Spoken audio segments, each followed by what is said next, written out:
On the 19th of every month, we talk to you about the importance of mammograms and performing your monthly self-breast exam. We're honored to share the stories of women who are not only surviving but thriving with a willingness to share their stories. Tonight's survivor was just 25 years old when she was diagnosed. Here's Darcy Strickland with her story. They told me that it was healthy tissue all around. Isla Dawn is a very special baby girl. Queen baby is what her mom Katie and dad Stacy call her. She's the first girl in like 50 years on his side of the family, so I didn't think we could have a girl.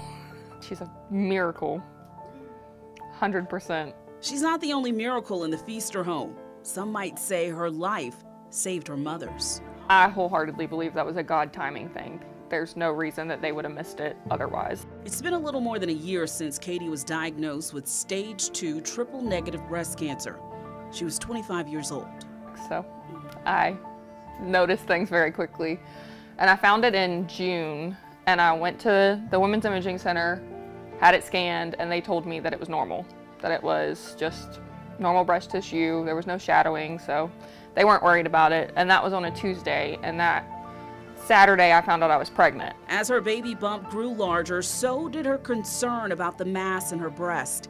She couldn't get comfortable with the idea that it was nothing, and her doctors listened. They did an ultrasound, and they decided they wanted to do a biopsy. And then once they did the biopsy, it came back pretty fast that it was breast cancer. And I was 6 months pregnant at that point.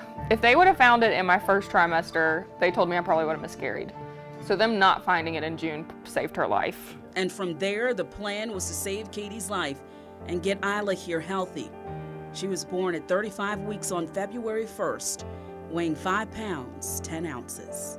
All I wanted to do was make things better, and I mean, you can't. You just gotta be there.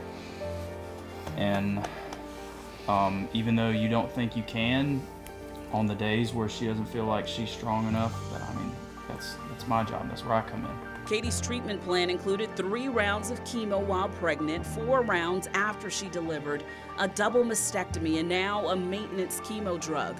She's doing well, and she's thankful for small medical victories as she continues to remind others to fight for their health.